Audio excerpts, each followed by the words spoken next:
किसी के भी मन की बात जानने के 3 तरीके होते हैं और ये 3 तरीके बड़ा सिंपल है। यदि आप इन 3 तरीकों को सही तरीके से समझ लेते हो तो आप किसी के भी मन की बात जान सकते हो। तो आइए जानते हैं एक छोटी सी कहानी के माध्यम से कि आप किसी की भी मन की बात कैसे जानोगे। तो चलिए शुरू करते हैं। एक बार की बात है, एक गांव में 2 भाई रहा करते थे। बड़ा भाई अंधा था और छोटे भाई ने एक दिन सोचा कि खेत में बहुत ज़्यादा जानवर आते हैं और फसल को नुकसान पहुंचाते हैं। बड़ा भाई अंधा है, गांव में बैठा ही रहता है, दिन भर क्या करता है, इसको खेत में बिठा देता हूँ। वो खेत में एक छोटी सी झोपड़ी बनाता है और अपने अंधे भाई को उसमें बिठा देता है और कहता है कि यदि कोई जानवर की आहट आए तो वहाँ पर चिल्लाना शुरू कर देना ताकि वो जानवर हमारे खेत से भाग जाए और हमारी फसल को कम नुकसान होगा। वो बड़ा भाई भी अपने छोटे भाई की बात मानकर वहीं खेत में रहना शुरू कर दिया। वहाँ रहते उसे काफ़ी दिन हो गए। एक दिन उसके खेत में एक हिरण भागता हुआ आया और वो खेत की बाड़ को तोड़कर वहाँ से भाग गया। तभी उसका पीछा करते करते एक राजा आया और वो राजा उस अंधे आदमी से पूछता है कि भाई, मैं एक जानवर का पीछा कर रहा था, क्या तुमने किसी जानवर को देखा है? उसने कहा कि राजा साहब, मैं तो आंखों से अंधा हूँ, लेकिन मैं आपको एक बात बताता हूँ, वो जानवर जो भागा वो आपके लायक नहीं है, आप उसका पीछा मत करो। राजा ये सुनकर बड़ा हैरान हुआ कि ये तो अंधा आदमी है और ये भला मुझे कैसे बता सकता है कि वो जानवर मेरे लायक नहीं है। राजा ने पूछा, क्यों भाई, क्या बात हुई? तुमने ऐसा क्या देख लिया उस जानवर में कि वो जानवर मेरे लायक नहीं है, मेरे शिकार के लायक नहीं है? तभी वो अंधा आदमी कहता है कि राजा साहब, वो हिरण नहीं, हिरनी है और वह गर्भवती है और गर्भवती हिरनी का शिकार कभी कोई राजा नहीं कर सकता, इसीलिए वो आपके लायक नहीं है। अब वो राजा और हैरान हो गया। राजा ने सोचा कि ये तो अंधा आदमी है, इसको भला कैसे पता चल गया कि वो गर्भवती है। राजा ने उस अंधे आदमी को कुछ नहीं कहा, पर अपने सेनापति को कहा कि किसी भी हालत में वो जो हिरण भागा है उसको पकड़ना ही होगा, वह भी जिंदा, क्योंकि मुझे पता लगाना है कि वो हिरणी गर्भवती है या नहीं।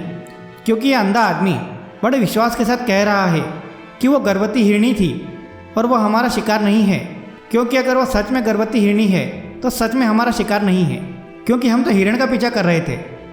तभी वो सेनापति वहाँ से जाता है और उस हिरणी का पता लगाता है। और जब थोड़ी देर के बाद सेनापति वापस आता है तो राजा से कहता है कि राजा साहब, उस अंधे व्यक्ति की बात बिल्कुल सही है कि वो हिरणी ही थी और वो गर्भवती थी। अब राजा ने सोचा कि भला इस अंधे आदमी को कैसे पता चला कि वो हिरणी थी और वह गर्भवती थी? वो तो अंधा है, और यदि कोई अंधा नहीं भी होता है तो भी उसको कैसे पता चल जाता कि वो हिरणी गर्भवती है?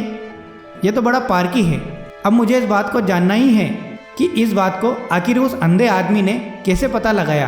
तभी वो राजा उस अंधे आदमी के पास जाता है और कहता है, भाई, मैं तुमसे एक बात पूछना चाहता हूँ, तुम्हें कैसे पता चला कि वो हिरणी गर्भवती है? क्योंकि तुम तो अंधे हो, तुम्हें तो यह भी पता नहीं चलेगा कि कोई जानवर तुम्हारे खेत में आया है, वो हिरण है या कोई दूसरा जानवर, लेकिन तुमने तो ये भी पता कर लिया कि वो हिरणी है और गर्भवती है, तुमको कैसे पता चला? तभी वो अंधा आदमी कहता है कि राजा साहब, जब आप उस हिरण का पीछा कर रहे थे तो वो भागती हुई मेरे खेत में आ गई और मेरे खेत की जो बाड़ है वह इतनी ऊंची नहीं है, बहुत छोटी है। यदि कोई हिरण होता तो वह उसको फांद कर चला जाता, लेकिन वो हिरणी थी, वो बाड़ को तोड़कर भागी, क्योंकि अगर वो कूद कर जाती तो उसके बच्चे को या उसको नुकसान हो सकता था। इसी बात पर मैंने पता लगा लिया कि वह गर्भवती थी, इसीलिए वो हिरणी बाड़ तोड़कर वहाँ से निकल गई। तभी राजा को समझ में आया कि यह आदमी भले ही अंधा है, लेकिन ये तो बड़ा ज्ञानी है, इस आदमी से कुछ काम निकलवाना चाहिए। तभी वो राजा वहाँ से अपने नगर की ओर चला जाता है। 2-4 दिन निकलने के बाद वो अपने सेनापति को भेजता है और कहता है, उस अंधे आदमी को राजमहल में लेकर आओ। तभी वो सेनापति जाता है और उस अंधे आदमी को राजमहल में ले आता है। अंधे आदमी को पता था कि राजा कुछ न कुछ जरूर ऐसा काम मुझे देगा जो मुझे राजा पक्का मुसीबत में डालेगा, लेकिन राजा साहब का आर्डर था, इसीलिए उसे महल में चलना ही था। अंधा आदमी और सेनापति दोनों राजा के महल की तरफ चल दिए। जब वो महल में गया तो महल में जाते ही राजा ने उससे एक सवाल पूछा कि आप तो बड़े ज्ञानी हैं और बड़े पारकी हैं। आपको किसी भी बात का पता लगाने में ज़्यादा टाइम नहीं लगता। तो मुझे यह बताओ कि मेरी पत्नी पतिव्रता है या नहीं। तभी वो अंधा आदमी कहता है कि राजा साहब जाने दीजिए इन बातों को, इन बातों में कुछ नहीं रखा है। आपकी शादी को इतने साल हो गए और अब आपको इस बात को जानना है। लेकिन राजा ने कहा कि मुझे इस बात को जानना ही है, तुम मुझे बताओ, नहीं तो तुम्हें सज़ा मिलेगी। इस पर वह अंधा आदमी कहता है कि राजा साहब ठीक है, लेकिन उसके लिए आपको एक काम करना होगा। आपकी पत्नी को मेरे साथ कमरे में अकेले छोड़ना होगा। तभी वो राजा इस बात पर हामी भरता है और अपनी पत्नी को और उस अंधे आदमी को एक कमरे में छोड़ देता है। तभी वह अंधा आदमी राजा की पत्नी को कहता है कि आप मेरी एक उंगली को पकड़िए। और इस बात पर वो रानी बहुत गुस्सा हो गई और उस अंधे आदमी को पकड़ पकड़ कर पीटने लगी, कभी हाथों से तो कभी लातों से, कभी उल्टा पटक पटक कर उस अंधे आदमी को उस राजा साहब की रानी ने पीटा। उसके बाद अंधा आदमी जैसे तैसे अपने आप को छुड़ाकर राजा के पास भाग कर आया और कहा कि राजा साहब आपकी पत्नी पतिव्रता नहीं है। इस बात पर राजा बहुत हैरान हुआ। राजा अपनी तलवार निकालता है और सीधा अपनी रानी के पास जाता है और कहता है, रानी मैं तुमसे जो सवाल पूछ रहा हूँ उसका सच सच जवाब देना, और अगर तुमने झूठ कहा तो मैं तेरा सर अभी यहीं कलम कर दूंगा। और वो राजा पूछता है कि तुम मुझे बताओ कि तुम पतिव्रता हो या नहीं। तभी रानी कहती है कि राजा साहब भले ही आप मुझे मार देना, लेकिन मैं पतिव्रता नहीं हूँ। अब राजा एक तरफ तो दुखी था और दूसरी तरफ अपने मन में खुश भी हुआ। जो अंधे आदमी ने कहा वो बात सत्य निकली। अब वो राजा उस अंधे आदमी के पास आता है और आकर उस अंधे आदमी से पूछता है कि भाई तुम्हें किसे पता चला कि मेरी पत्नी पतिव्रता नहीं है। इस पर वो अंधा आदमी कहता है कि देखिए राजा साहब, मैंने आपकी पत्नी को सिर्फ इतना सा कहा कि आप मेरी एक उंगली पकड़ लीजिए, और इस बात पर आपकी पत्नी मुझ पर इतना गुस्सा हो गई कि मुझे लात घूंसों से पीटा। अब जरा आप सोचिए, मैंने तो सिर्फ उंगली पकड़ने के लिए कहा था, भला कोई औरत पराये मर्द को कैसे छू सकती है। और इसी के चलते उन्होंने मुझे पीटा। लेकिन जब उन्होंने मुझे पीटा तो वो हाथ पैर सब कुछ मुझ पर लगा दिए, तो वह भी तो एक प्रकार का छूना ही हुआ, क्योंकि पतिव्रता नारी कभी किसी पराये मर्द को छुएगी नहीं। और यदि मैंने उंगली पकड़ने के लिए कहा था तो आपकी पत्नी को मना कर देना चाहिए था, लेकिन उन्होंने मुझे पीटना शुरू कर दिया और मेरे पूरे शरीर को छू लिया। अब आप ही बताइए कि वो नारी कैसे पतिव्रता हो सकती है। उसके बाद राजा ने कहा कि तुम सच में कोई ज्ञानी आदमी हो और तुम अब मेरे एक लास्ट सवाल का जवाब दो, उसके बाद मैं तुम्हें जाने दूंगा। फिर राजा कहता है, मुझे यह बताओ कि क्या मैं सच में अपने पिताजी का बेटा हूँ या किसी और का। वो अंधा आदमी कहता है कि राजा साहब, इस बात से आपको क्या लेना देना है कि आप किसकी औलाद हो, लेकिन आप हो तो इस नगर के राजा। राजा ने कहा, नहीं, पूरी ज़िंदगी मेरे दिल के अंदर है, यही एक बात अटकी रहेगी, मुझे इस बात का जवाब दे दो, उसके बाद भले तुम चले जाना।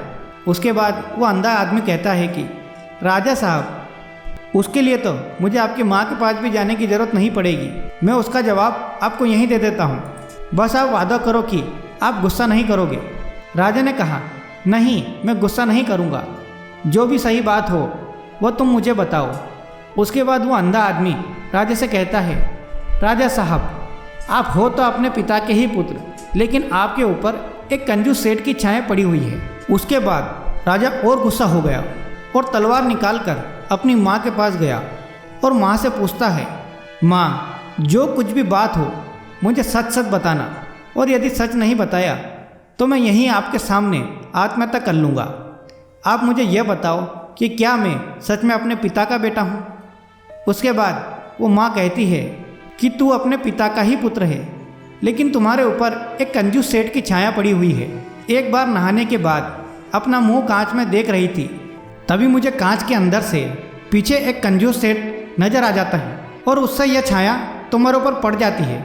उसके बाद वो राजा उस अंधे आदमी के पास जाता है और कहता है कि मुझे इस बात का जवाब दो कि तुम्हें कैसे पता चला कि मेरे ऊपर एक कंजूस सेठ की छाया पड़ी हुई है। तभी वो अंधा आदमी कहता है कि राजा साहब, आपने मेरे से 2 सवालों के जवाब ले लिए और उन सबका जवाब मैंने आपको बड़ी ही सरल तरीके से दिया। अब तक तो कोई दूसरा राजा होता तो मुझे बहुत सारा धन देता, पर आपने अभी तक मुझे एक फूटी कौड़ी भी नहीं दी। और इसी बात पर मैंने पता लगा लिया कि आप बहुत कंजूस हो। तभी वो राजा मुस्कुराने लगता है और कहता है कि आप जो भी मांगोगे वो मैं आपको दे दूंगा, लेकिन मुझे ये बताओ कि तुम्हें कैसे पता चल जाता है कि कोई बात सही है या गलत? तुम किसी भी सवाल का जवाब कैसे ढूंढते हो? तभी वो अंधा आदमी कहता है, राजा साहब, मैं तो वैसे अंधा हूँ।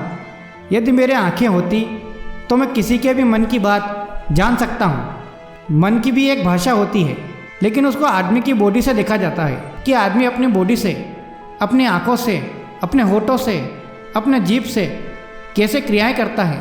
उसके आधार पर हम किसी के भी मन की बात जान सकते हैं, लेकिन मैं ये सब नहीं देख सकता, इसीलिए मैं क्रिया से देखता हूँ। और यदि कोई बात मुझे जाननी हो तो अगले आदमी को कुछ काम देना पड़ता है। इस पर वो आदमी कैसे काम करता है, किस तरीके से करता है, उस आधार पर मैं उसका पता लगा लेता हूँ कि उस आदमी के मन में क्या चल रहा है। उसके बाद वो अंधा आदमी राजा साहब को कहता है कि राजा साहब, किसी भी आदमी के मन की बात जानने से पहले हमें अपने ऊपर काम करना होगा, और वह काम है अपने मन को शांत करना। अपने मन को वर्तमान में लाना पड़ेगा। किसी के भी मन की बात जानने के ये 2-3 तरीके हैं। वह तरीके बड़े सरल हैं, सिंपल हैं, लेकिन उससे पहले सबसे बड़ा जो काम है वह हमारे मन को एकाग्र करना होता है। हम अपने मन को एकाग्र कर लेते हैं या फिर उसको वर्तमान में ले आते हैं, तो उसके बाद ही हम आदमी के मन की बात जान पाते हैं। क्योंकि अगला जो आदमी है वो अपने मन में वर्तमान में सोच रहा है, और हमें भी अपने मन को वर्तमान में लाना होगा, तभी हम उसके मन की बात जान पाते हैं। यदि हम अतीत में हुई घटनाओं के बारे में सोचते हैं तो वो जो अगला आदमी वर्तमान में सोच रहा है, वर्तमान में अपने मन की बात कर रहा है, वो हम कैसे जानेंगे? तो किसी के भी मन की बात जानने से पहले हमें हमारे मन को एकाग्र करना होगा और वर्तमान में लाना होगा। उसके बाद ही ये जो 3 तरीके मैं बताने वाला हूँ, उन 3 तरीक़ों से बड़ी आसानी से किसी के भी मन की बात जान सकते हो। उसके बाद वो अंधा आदमी कहता है, राजा साहब, उसमें से पहला तरीका है आँखों पर ध्यान देना। किसी व्यक्ति से बात करते समय उसकी आँखों में ध्यान देना सबसे ज़्यादा ज़रूरी है। आँखें बोलती नहीं हैं, पर बहुत कुछ कह देती है। यदि हम किसी व्यक्ति के आँखों के इशारों को समझना सीख जाएं, तो हम जान जाएंगे कि व्यक्ति के दिमाग में क्या चल रहा है। मेरे पास तो आँखें नहीं हैं, लेकिन मैंने अपने गुरु से यह विद्या सीख रखी है। बहुत सालों पहले मेरे पास आँखें थी। उस समय में लोगों के मन की बात अपनी आँखों से ही जान पाता था। आपको किसी आदमी की आँखों के अंदर बहुत सी बातों को गौर करना होगा, जैसे कि वो कैसे अपनी आँखों को चिपका रहा है, वो किधर देख रहा है। यदि उसकी आँखें इधर उधर घूम रही है, जैसे कि जब आप बात कर रहे हो, तो वो आँखों को किस तरफ मोड़ रहा है, ऊपर मोड़ रहा है, नीचे मोड़ रहा है, या आसपास में मोड़ रहा है, या उसकी आँखें खुश नज़र आ रही है, या फिर उसकी आँखों में निराशा नज़र आ रही है। जैसे कि एक चोर होता है, उसकी आँखों में जब देखते हो तो हमें पता चल जाता है कि अगले आदमी ने कोई गलती की है।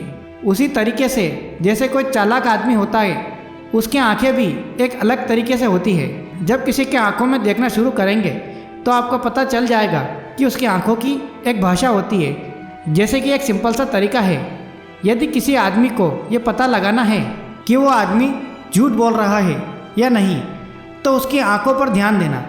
यदि वो ऊपर साइड में देख रहा है, अपनी आंखों को यदि माथे के ऊपर तक ले जा रहा है, इसका मतलब यह है कि वो कोई ना कोई ऐसा तरीका ढूंढ रहा है जिससे कि वो हमसे झूठ बोल सके। और एक तरीका ये होता है कि हम अगले आदमी को पूछ रहे हैं, और यदि वो झूठ बोल रहा है तो वो हमसे नज़र नहीं मिलाएगा, वो इधर उधर देखेगा। यदि वो हमसे नज़र मिलाएगा तो उस अगले आदमी को डर रहता है कि अगर वो आपकी आंखों में देखेगा तो मेरी सच्चाई का पता चल जाएगा। कुछ एक और भाषाएं होती है। जब आप आंखों में देखना शुरू कर देंगे तब आपको धीरे धीरे ये बातें समझ में आने लगेगी। दूसरा तरीका है चेहरे के हाव भाव। मन की बातों को समझने के लिए चेहरे के हाव भाव को समझना बहुत ज़रूरी है। कभी कभी कोई व्यक्ति अपने चेहरे से, जैसे आँखों से और भौहों से बहुत कुछ कह जाता है। यदि आप किसी व्यक्ति के चेहरे पर गौर करेंगे तो आप आसानी से समझ पाएंगे कि व्यक्ति निराश है या उदास है या फिर कुछ है जो वो अपने अंदर फील कर रहा है, उसका चेहरा बोलता है। चाहे वो इंसान से कुछ बोले या ना बोले, लेकिन उसका चेहरा सब कुछ बता देता है। जैसे कि यदि 10-15 आदमी खड़े हो और वहाँ पर कोई पुलिस आ जाती है, तो जो चोर होता है वह अपने आप उसके चेहरे से पता चल जाएगा कि यह चोर है। उसका चेहरा उतर जाएगा, वो निराश हो जाएगा, वो इधर उधर देखना शुरू कर देगा या उसका गला सूखना शुरू हो जाएगा, वो साफ तरीके से बोल भी नहीं पाएगा। तो ऐसे कुछ तरीके होते हैं जिनको हमें समझना होता है। आपने कभी ध्यान दिया होगा कि यदि कोई आदमी हमसे झूठ बोलता है तो उसका गला सूखना शुरू हो जाता है, वो बार बार अपने गले को गीला करता रहेगा। तो जो झूठ बोलता है तो उसके चेहरे के पीछे के हाव भाव बदल जाते हैं।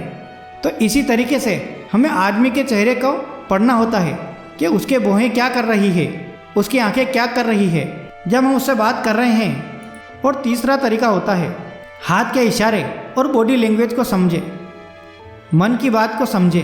मन की बात को समझने के लिए हाथों के इशारों और बॉडी लैंग्वेज को समझना बहुत ज़रूरी है। कोई व्यक्ति जब भी बात करता है तो अपने हाथों को जरूर हिलाता है। हाथों के साथ साथ व्यक्ति अपने शरीर से भी इशारे करता है।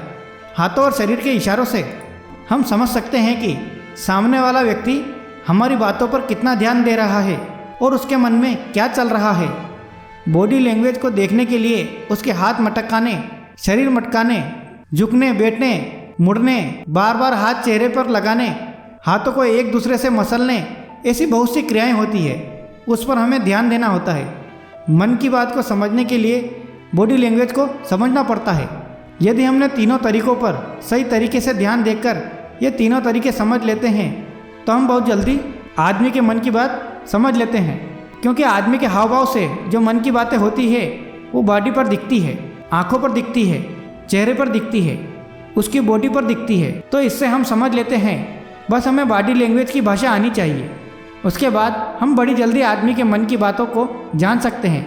लेकिन उससे पहले हमारे मन को एकाग्र करना होगा, पूरे तरीके से शांत करना होगा, उसे वर्तमान में लाना होगा।